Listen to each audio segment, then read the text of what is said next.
আসসালামু আলাইকুম আপু, কেমন আছেন? ভালো আছি, ভালো আছেন ভাইয়া? হ্যাঁ, আপুর নামটা কি? আমার নাম হচ্ছে ভাই পিপাসা ইসলাম মন। আপনার বয়স?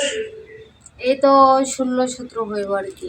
আচ্ছা, আমাদের যে জন্য নক দিচ্ছেন, আপনার মানে বিয়ের জন্য শুনলাম যে আপনি, হ্যাঁ আমাদের নক দিচ্ছেন, তো আপনি বিয়ে করবেন কি ধরনের পাত্র চাচ্ছেন? সত্যি কথা বলতে কি ভাইয়া, আপনাদেরকে নক দিয়েছি বিয়ে করার জন্যই। মানে পাত্র যেরকম হোক, গরিব ধনী প্রবাসী ভাই হোক, শুধু আমার মনের মতো যাতে হয়। ঠিক আছে, আরেকটা কথা, আপনার বয়স কত? এ তো 17 এরকম হইবে আর কি। মাত্র 17। আপনার মোটামুটি আর্থিক অবস্থাও ভালো। আপনি এটা আপনাদের নিজস্ব বাড়ি, ঠিক না?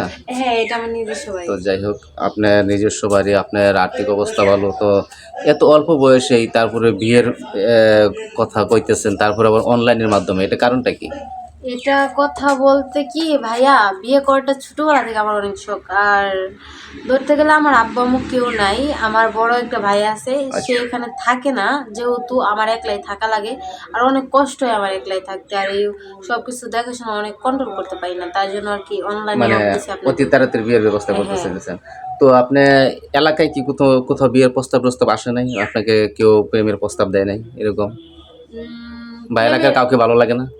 ভালো লাগে না, কিন্তু অনেকে বলছে, কিন্তু আমার মনের মতো না, ঠিক আছে, যারা লুবি আর কি, এরকম বিয়ে করতে চাই না আমি ভাইয়া। বুঝতে পারছি। মানে আপনি এই ধরনের একজন চাইতেছেন, মানে আপনার টাকা পয়সার প্রতি যার লোভ থাকবে না, যাতে হ্যাঁ, আপনাকে ভালোবাসবে। হ্যাঁ ভাইয়া। বুঝতে পারছি। আর আপনার টাকা পয়সা যাই হোক না কেন, আর সেগুলি তো বিয়ের পরে দুজনে একসাথেই নিয়ে হুম। থাকবেন। কিন্তু আপনার কি যে আপনার যে যোগ্যতা আছে, আপনার যে আর্থিক অবস্থা আছে, আপনি যে যাকে বিয়ে করবেন, তারও কি এরকম হতে হবে? নাকি আপনার একজন ভালো মনের মানুষ হলেই চলবে? ভাইয়া এটা তো কোনো কথা না, গরিব ধনী কোনো কথা না, আমার মতো সরল সোজা একটা মানুষ হইলেই হলো। কিরকম বয়সের পাত্র চান? তো ধরেন 20, 21, 22 এরকম।